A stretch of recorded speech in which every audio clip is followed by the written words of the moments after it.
Hello everyone, कैसे हैं आप। बहुत बहुत स्वागत है आप लोगों का आज की इस क्लास में, है ना। आज हम लोग प्रीपोजिशन की 4th क्लास में आ चुके हैं और हमने पिछली क्लासों में सारे प्रीपोजिशन के कॉन्सेप्ट देख चुका था। उनके बेसिक चीज़ें भी हम लोगों ने देख चुका था कि बेसिक चीज़ें आखिर कौन कौन सी होती हैं और बेसिक बैकग्राउंड पूरा हमने प्रीपोजिशन का बनाया था, है ना। कैसे इन आता है, कैसे इनटू आता है, कैसे किस कंडीशन में ऑन आता है, किस कंडीशन में ऑन टू आता है, कब अपॉन आता है ना, एलॉन्ग कब आता है, ऑन कब आता है। ये सारी चीज़ें हम पिछली क्लास में बहुत अच्छे से देख चुके थे विथ डायग्राम, है ना। डायग्राम के साथ हमने देखा था और बहुत आसान से आसान तरीके से हमने समझने की कोशिश किए थे और आई होप, मुझे लगता है आप लोगों को भी बहुत अच्छे से समझ में आया होगा। ठीक है, तो आज हम कुछ नए कॉन्सेप्ट के साथ प्रेजेंट हुए हैं प्रीपोजिशन का, बिसाइड्स और बिसाइड। ठीक है, बोलने में लगभग सेम लगता है लेकिन सिर्फ अंतर एक एस लगने से। लेकिन क्या एक एस के लगने से पूरा सेंटेंस चेंज हो जाता है? जी हाँ, बिल्कुल, पूरा कॉन्सेप्ट ही चेंज हो जाता है। एस लग गया तो पूरा सेंटेंस अलग हो गया और बिना एस के पूरा सेंटेंस अलग हो गया। और आप लोगों को भी पता है कि बिसाइड्स के बहुत ज़्यादा क्वेश्चन पूछे जाते हैं, बिसाइड और बिसाइड के, है ना। तो चलिए गाइस, टाइम वेस्ट नहीं करते और आज हम अपने टॉपिक की तरफ चलते हैं कि आज हम लोग नए टॉपिक में क्या देखने वाले हैं, है ना। कुछ ऐसा देखेंगे इंटरेस्टिंग और बहुत मज़ेदार कॉन्सेप्ट और आप लोगों को बहुत आसानी से प्रीपोजिशन समझ में आ जाएंगी, ये मैं आप लोगों से वादा करती हूँ। तो बने रहिए वीडियो के अंत तक और वीडियो को बिल्कुल स्किप मत करिएगा, है ना, और पेशेंस के साथ देखिएगा, आपको पूरा समझ में आएगा। ठीक है, तो चलिए देखते हैं आज का हमारा टॉपिक है। लेकिन यदि चैनल पे नए हैं तो प्लीज़ चैनल को सब्सक्राइब जरूर कर लीजिएगा, है ना। तो चलिए देखते हैं आज का हमारा टॉपिक कि आखिर एस लगने से ऐसा कौन सा चेंजेस हो जाता है। ठीक है, तो बिसाइड में और बिसाइड्स में, ठीक है ना। तो बिसाइड का मतलब होता है के पास, ठीक है, और बिसाइड्स का मतलब होता है के अलावा। ठीक है, सेंटेंस देखेंगे तो अच्छे से समझ में आएगा हमें कि सेंटेंस आखिर क्या कह रहा है। ठीक है, फर्स्ट सेंटेंस में दिया है besides a car I have a bike, मतलब मेरे पास, ठीक है ना, एक कार के अलावा एक बाइक भी है ना। तो मीनिंग क्या निकल रहा है? के अलावा, है ना।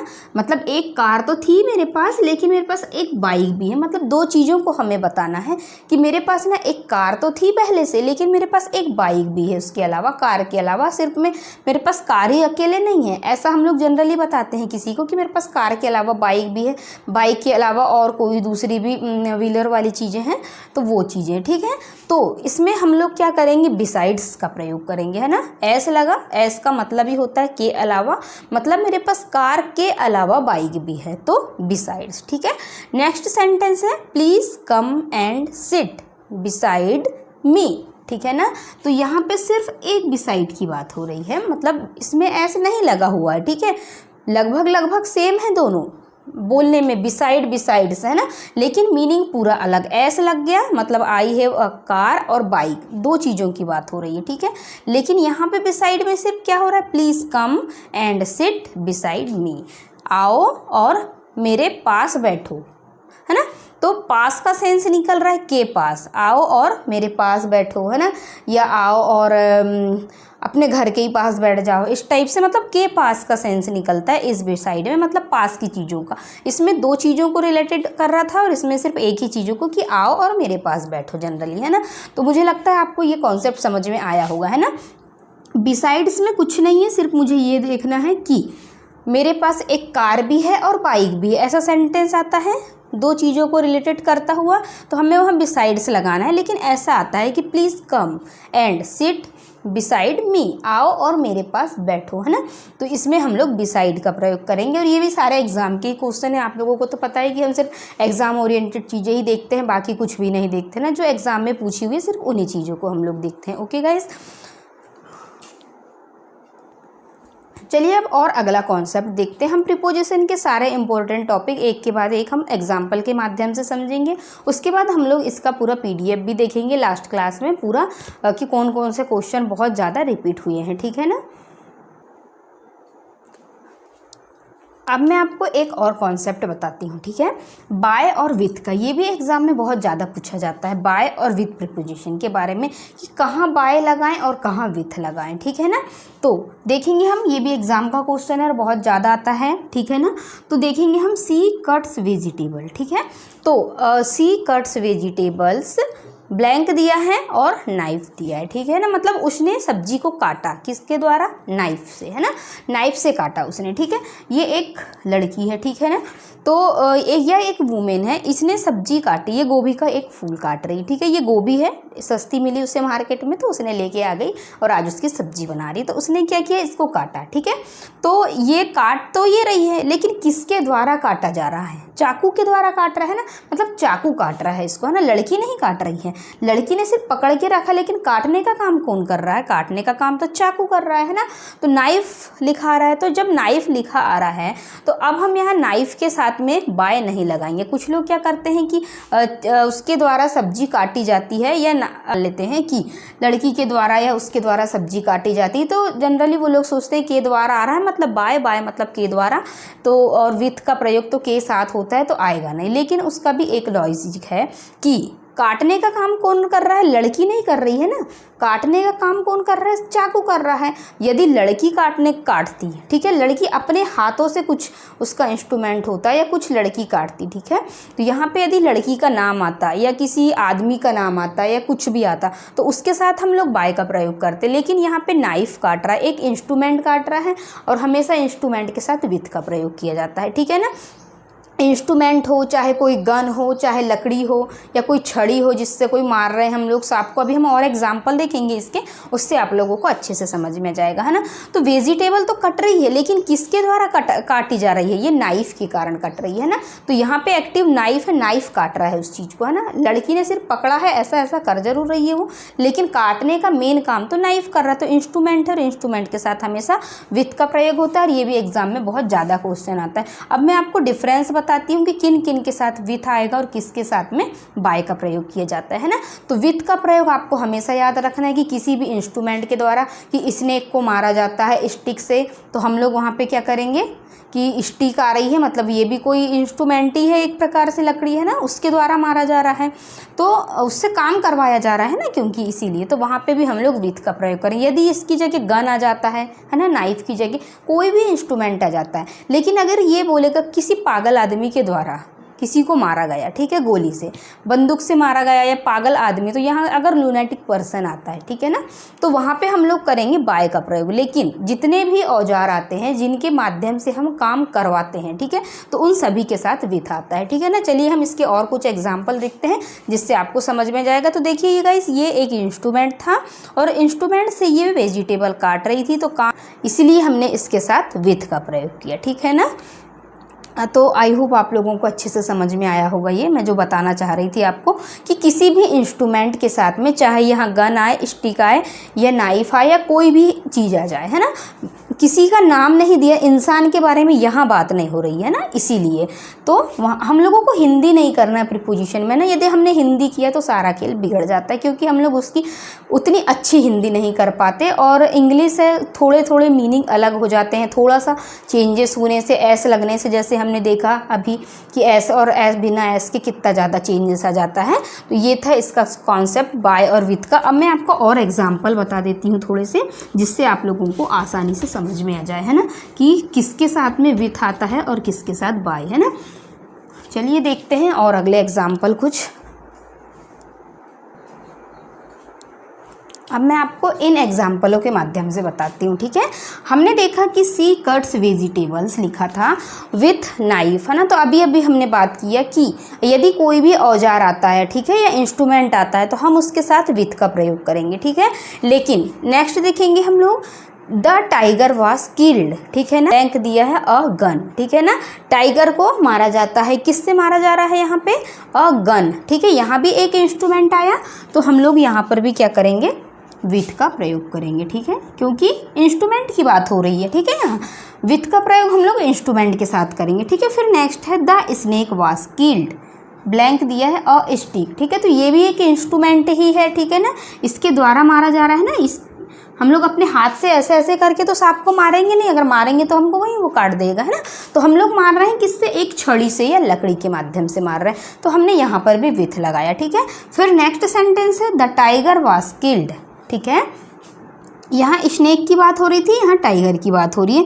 तो tiger was killed blank a farmer, ठीक है ना।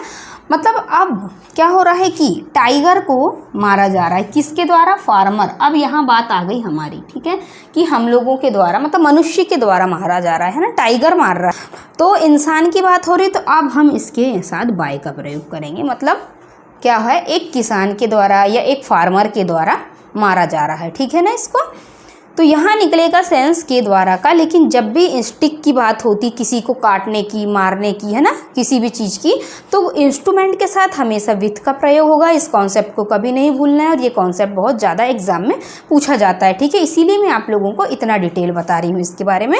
और यहाँ पे भी टाइगर को मारने की बात हो रही, मारने की बात तीनों सेंटेंस में हो रही है, लेकिन अंतर क्या है, यहाँ इंस्ट्रूमेंट है इसीलिए विथ आया, और यहाँ पे फार्मर था, मनुष्य था। यहाँ पे कोई एक लूनेटिक पर्सन है, तो पागल आदमी के द्वारा मारा गया, या यहाँ पे किसी का नाम दे दिया कि इसके द्वारा किल किया गया, है ना। तो राम श्याम जो भी, तो उसके साथ हम लोग बाय का प्रयोग करेंगे गाइस, है ना। अब हम लोग सांप को क्यों मारते हैं? सांप को भी मारने की बहुत सी कंडीशंस होती है ना। वही सांप यदि मंदिर में आ जाता है तो हम लोग उसकी पूजा करते, बहुत सारे लोग इकट्ठे हो जाएंगे, देखो अरे भगवान आ गए, है ना, उनसे बोलेंगे भगवान हमारा इस चीज़ का पेपर है तो अच्छा कर देना, या जो भी वहाँ पे। लेकिन वही सांप यदि घर में आ जाता है तो उसकी कोई इज्जत ही नहीं रहती, वहीं पर निकालते हैं स्टिक और मारने लग जाते हैं ना। तो क्या फ़र्क इतना होता है जगह जगह का, है ना। तो इसके साथ भी यही कंडीशन हो रही है कि यहाँ पर क्यों मारा जा रहा है सांप को? लकड़ी से, ठीक है ना। तो इसीलिए यहाँ पर विथ का प्रयोग किया है ना। तो अब हम देखते हैं इसके और आगे के कॉन्सेप्ट। तो इनको आप अपनी कॉपी में नोट डाउन कर लीजिए, वीडियो को रोक कर, है ना। पूरी नोट्स बनाइएगा आप लोग, जिससे आपको बहुत आसानी से समझ में आएगा और भविष्य में आप कभी भी इस चीज़ को नहीं भूल पाएंगे, ठीक है। तो देखिए और अच्छे से समझने की कोशिश कीजिए। मैं आपको एक बार फिर से रिपीट कर देती हूँ कि कोई इंस्ट्रूमेंट है, उसके साथ में विथ का प्रयोग किया जाएगा, और यदि किसी मनुष्य की बात हो रही है तो वहाँ पे हम लोग क्या करेंगे? बाय का प्रयोग करेंगे, ठीक है ना। तो आपको समझ में आ गया होगा, आप इसे नोट डाउन करिए। अब अगले कॉन्सेप्ट को देखते हैं हम लोग। अब हम इस क्वेश्चन को देखते हैं कि ये भी एग्ज़ाम में 2 से 3 बार शायद रिपीट हुआ है। मैं आप लोगों को प्रीवियस ईयर के एग्ज़ाम के क्वेश्चन बताती हूँ, 10 से 12 ईयर के बीच में जितने पूछे गए हैं ना। तो ये भी मुझे क्वेश्चन मिला था 2-3 बार, रिपीट एग्जामों में मिला था गाइज, है ना। इसलिए मैंने सोचा ये भी एक कॉन्सेप्ट था, इसे भी आप लोगों को बता देती हूँ। क्या दिया है क्वेश्चन में? He was stabbed blank a lunatic, blank दिया है अ ड्रैगर, ठीक है। तो अब हम देखेंगे कि स्टैब्ड का मतलब होता है घोंपना, है ना। खंजर, किसी के पेट में हम लोग एकदम से घोंप देते हैं खंजर, उसी को हम लोग बोलते हैं स्टैब्ड, ठीक है। लूनेटिक का मतलब होता है पागल, और ड्रैगर का मतलब होता है खंजर, ठीक है। तो स्टैब्ड मतलब घोंपना, लूनेटिक मतलब पागल, और ड्रैगर का मतलब होता है क्या? खंजर, ठीक है। मतलब खंजर को किसी के पेट में घोंप देना। तो इसके अब ये क्वेश्चन उन्हीं से बनता है जिसकी से हिंदी मीनिंग पता होती है, ठीक है। इसीलिए एग्जामिनर ऐसे घुमा फिरा के क्वेश्चंस देता है हमें, ठीक है ना। तो अब क्या हुआ यहाँ पे? स्टैब्ड, ठीक है। किसकी बात हो रही है? लूनेटिक मतलब पागल आदमी की बात हो रही है, पागल आदमी की बात हो रही है, इसीलिए हमने यहाँ पे क्या किया, ठीक है, इसीलिए हमने यहाँ पे बाय का प्रयोग किया, ठीक है। और यहाँ पे ड्रैगर की बात हो रही, खंजर की, इसीलिए हम लोगों ने यहाँ पे क्या हुआ गाइस, यहाँ ड्रैगर के कारण यहाँ विथ का प्रयोग किया गया, है ना। और यहाँ पे बात हो रही थी पागल आदमी की, मतलब मनुष्य की बात हो रही थी, इसलिए हमने यहाँ पे बाय का प्रयोग किया था। और यहाँ पे एक इंस्ट्रूमेंट था, ये है ना इंस्ट्रूमेंट, ठीक है, ये खंजर था, इसीलिए इसमें क्या हुआ था? विथ का प्रयोग किया था, है ना। इसलिए आपको अब समझ में आया होगा ये कॉन्सेप्ट। अब हम नए कॉन्सेप्ट को देखते हैं। अब एक और कॉन्सेप्ट बताती हूँ मैं, जो ये भी एग्ज़ाम में बहुत ज़्यादा पूछा जाता है, टू का प्रयोग, ठीक है ना। तो अब टू का प्रयोग कहाँ कहाँ करेंगे? हम लोगों को तो पता ही नहीं प्रीपोजिशन, मैं आप लोगों को इसीलिए एक एक प्रीपोजिशन और उसके एक एक कॉन्सेप्ट बता रही हूँ, और उसके एग्जाम्पल के साथ, ताकि आप कभी भी प्रीपोजिशन के कॉन्सेप्ट को नहीं भूल पाएंगे, ओके।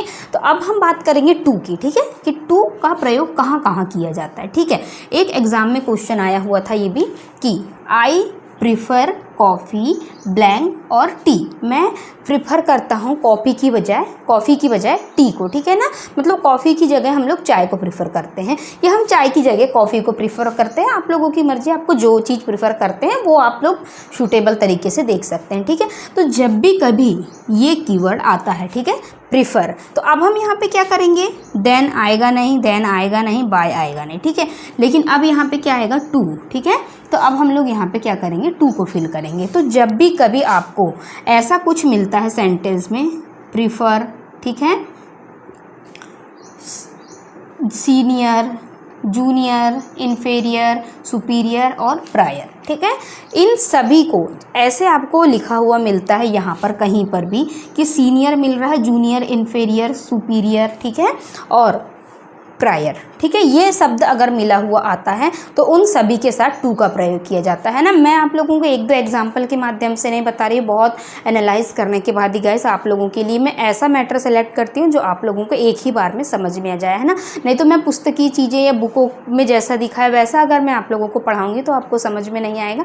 लेकिन मैं इंपॉर्टेंट कॉन्सेप्ट बताती हूँ और ऐसी चीज़ें एकदम कीवर्ड के माध्यम से बता रही हूँ जो आप लोगों को एक बार में ही समझ में आ जाता है। तो ये जितनी भी चीज़ों को यदि आप ऐसा कीवर्ड कहीं भी देखते हैं हमने तो वहाँ पे हम लोग टू का प्रयोग करेंगे, ठीक है ना।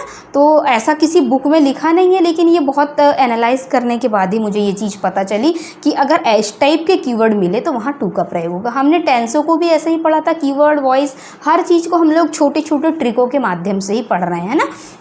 तो जिन लोगों ने मेरी पिछली क्लासेस नहीं देखी होगी तो प्लीज़ वो क्लासेस आप देख लीजिएगा। अनुटेक एजुकेशन हमारे चैनल का नाम है, इससे आप लोग सर्च करेंगे तो आपको मेरे सारी ग्रामर की वीडियोस मिल जाएंगी, ठीक है। तो अब हम देखेंगे और अगला कॉन्सेप्ट। तो ये एग्जाम का ही क्वेश्चन था, आप लोग इसे भी अच्छे से याद रखिए कि इन कीवर्डों के साथ में हमेशा टू का प्रयोग किया जाता है।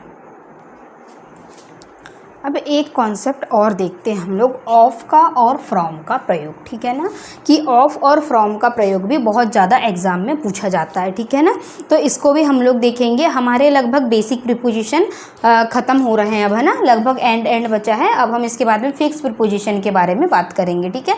तो अब ये बचा हुआ था ऑफ और फ्रॉम का प्रयोग, तो हमने सोचा इसको भी क्यों छोड़े, हम इसे भी बता देते हैं, ठीक है। तो ऑफ कहाँ आता है और फ्रॉम कहाँ आता है, अब उस चीज़ को आप लोग देखिए, ठीक है।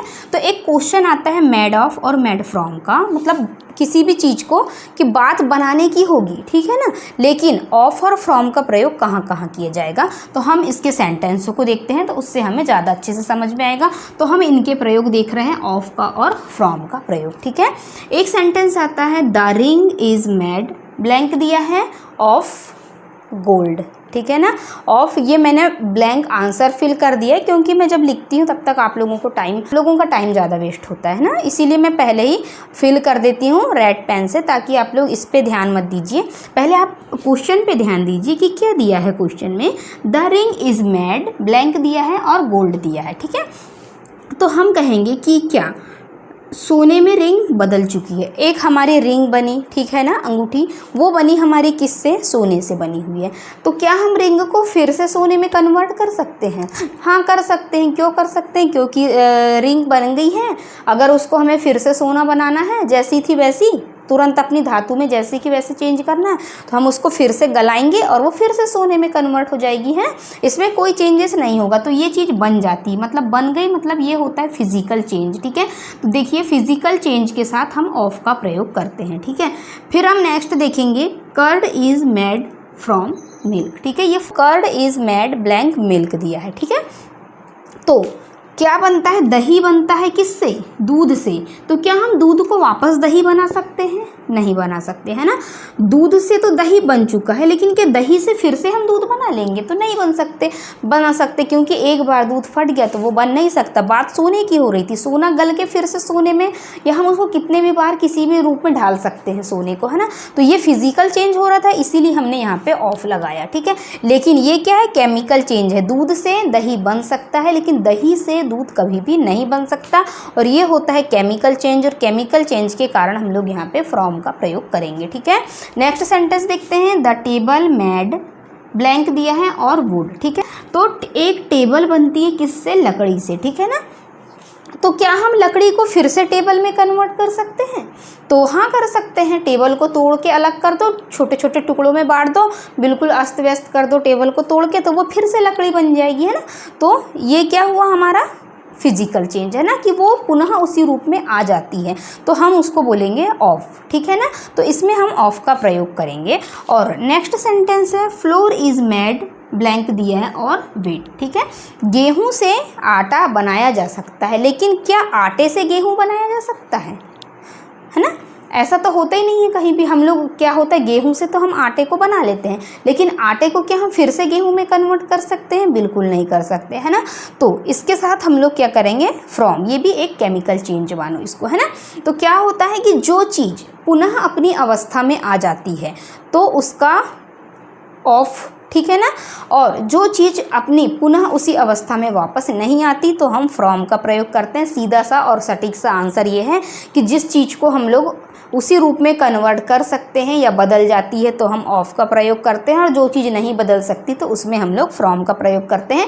एकदम देसी ट्रिक में ऐसे याद रख सकते हैं कि दूध से दही बनाया, फिर दही से हम दूध नहीं बना सकते तो फ्रॉम, लकड़ी से टेबल बनाए, टेबल से लकड़ी फिर बन जाएगी तो ऑफ, है ना। और आटा से हम लोग गेहूं नहीं बना सकते, लेकिन गेहूं से आटा ज़रूर बना सकते हैं, इसीलिए हम लोग फ्रॉम का प्रयोग करेंगे। जो चेंज हो जाता है उसको हम लोग ऑफ, और जिसका चेंजेस नहीं होता है ना, उसमें हम लोग फ्रॉम का प्रयोग करेंगे। बस ये ऑफ और फ्रॉम का प्रयोग था। ये भी एग्जाम में बहुत ज़्यादा पूछा जाता है, इसलिए आप इसे भी ऐसे याद रखिए एकदम न्यू तरीके से, है ना। इससे पहले आपको ये ट्रिक कभी नहीं मिली होगी गाइज। अब एक और कॉन्सेप्ट देख लेते हैं हम लोग कि हमने देखा, ये भी एग्ज़ाम का ही क्वेश्चन है, ही डाइड ब्लैंक मलेरिया, ठीक है ना। तो अब हम लोगों ने क्या किया, रट लिया इस चीज़ को कि कोई भी बीमारी आती है ना, ये डाइड या मरने की बात होती है ना, तो उसके साथ में हम लोग बीमारी है या कोई भी चीज़ है उसके साथ हम लोग ऑफ लगाते हैं, ठीक है ना।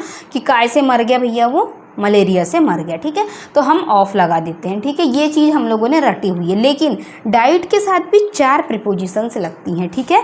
एक आता है डाइट के साथ ऑफ, दूसरा आता है डाइट के साथ फॉर, और तीसरी आती है इन, और डाइट के साथ हम लोग फ्रॉम भी लगाते हैं, ठीक है। मतलब अलग अलग कंडीशंस बनती हैं गाइस इसकी, है ना। तो उन अलग अलग कंडीशनों में हम देखेंगे कि होता क्या है इसमें।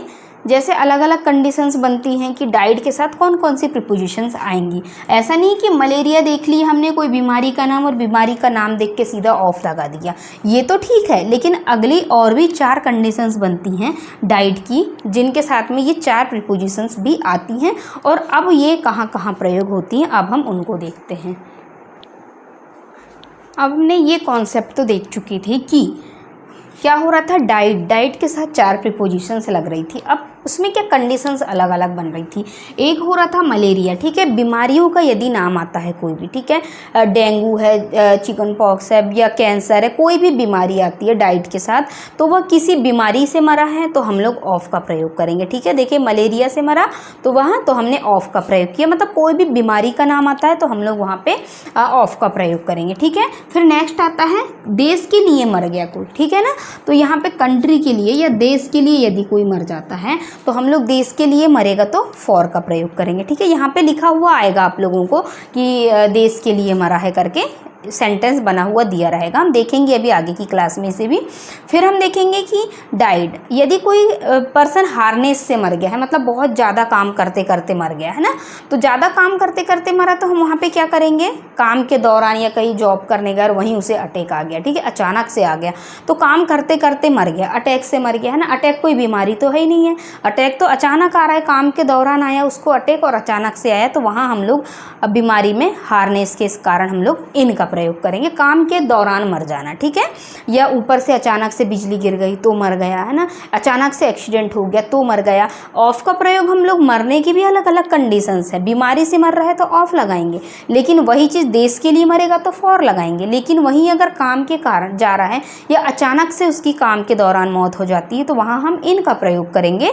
और यहीं अगर हम बात करें फ्रॉम की, तो फ्रॉम भी एक प्रीपोजिशन है और ये भी डाइट के साथ यूज़ होती है, लेकिन इसका प्रयोग ओवर ईटिंग से होता है। जैसे आप लोग ज़्यादा खा लेते हैं कभी, है ना, ओवर ईटिंग, ज़्यादा खा लेने से यदि किसी की मौत हो जाती है, ठीक है। क्या होता है, यदि किसी को फ्री का खाने मिल रहा है या ज़्यादा पानी पूरी खा लेते हैं या ज़्यादा चाट फुल्की खा लेते हैं, तो उससे क्या होता है, बहुत ज़्यादा फ्री की मिल रही, खाते जाओ और उससे यदि ओवर ईटिंग से उसकी मौत हो जाती है ना डाइट, तो उसमें हम लोग फ्रॉम का प्रयोग करेंगे। तो इस टाइप से 4 कंडीशंस बनती हैं डाइट की, है ना। तो ऐसा नहीं कि डाइट देखा और हमने ऑफ लगा दिया, आधा अधूरा नॉलेज है, इसलिए हम लोग सिर्फ इतना ही याद रखते हैं, लेकिन इसके साथ भी 4 कंडीशंस बनती हैं हैं, तो इनको आपको हमेशा याद रखना है। ये आप अपनी कॉपी में नोट डाउन कर लीजिए, है ना।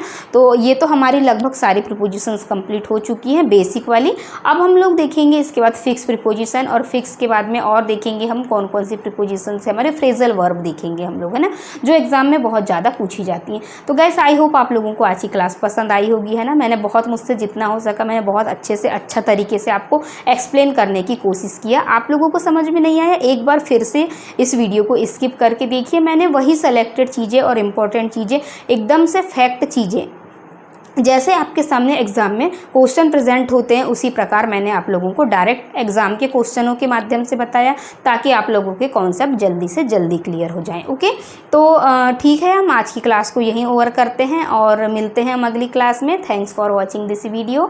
तो प्लीज़ वीडियो को स्किप बिल्कुल मत करना और पूरी क्लास उसको ज़रूर देखिएगा, है ना। अब हम मिलेंगे फिक्स प्रीपोजिशंस के साथ या फ्रेजल वर्ब के साथ, जो भी हमारा नया टॉपिक होगा, और उसमें भी हम लोग ऐसे ही नए नए कंटेंट के साथ प्रेजेंट होंगे, ठीक है ना। और देखेंगे जो भी कुछ इंटरेस्टिंग ही टॉपिक लेके आएंगे, जो भी आएंगे। तो ठीक है, तब तक के लिए ओके, बाय।